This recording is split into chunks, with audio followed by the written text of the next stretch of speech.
রয়েছে সব জায়গাতেই আবারও নোটিশ পাঠাতে বলা হচ্ছে পুরসভার পক্ষ থেকে। এর আগেও বিপজ্জনক বাড়িতে বারবার নোটিশ পাঠানো হচ্ছে। বিপজ্জনক বাড়িতে বাস না করার পরামর্শ পুরসভার।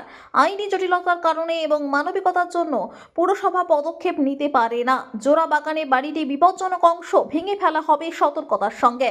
জমা জল দু একটা পয়েন্ট ছাড়া কোথাও খুব বেশি জল জমছে না। আমাদের কর্মীরা কাজ করছেন, দ্রুত জল নামানোর চেষ্টা হচ্ছে।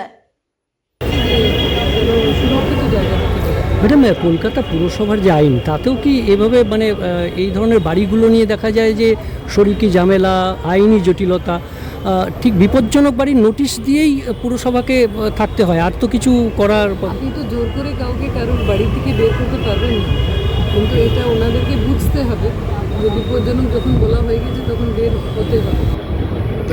ঘন ঘন বৃষ্টি হচ্ছে, ওয়েদার চেঞ্জ হচ্ছে এবং জল জমছে বিভিন্ন জায়গায়, তো সেক্ষেত্রে আপনারা তরফ থেকে কোনো রকম ব্যবস্থা নেওয়া হচ্ছে যে আগাম কোনো? আমরা প্রতিদিন প্রতি মুহূর্তে কিন্তু আমার প্রত্যেক পাম্পিং স্টেশন কন্টিনিউসলি চলছে এবং আপনারা নিশ্চয়ই লক্ষ্য করেছেন জল জমলে একটা দুটো স্পিড ছাড়া কিন্তু কোথাও খুব একটা বেশি দিন থাকছে না। তো আমরা ডেফিনেটলি প্রস্তুত আছি, প্রস্তুতি নিচ্ছি। পাম্পস আছে, ডেট সেকশন মেশিনস আছে। তো আপাতত we are trying our level best whatever is given situation. Madam, এই জোড়া বাগানের বাড়িটার কোনো নোটিশ দেওয়া ছিল? ম্যাডাম, নোটিশ দেওয়া ছিল, এটা ভেঙে দেওয়া হবে, বিপজ্জনক অংশটা ভেঙে দেওয়া হবে। ডেফিনেটলি করবো, কিন্তু খুব সাবধানে করতে হবে। বাড়িটা অনেক। Thank you.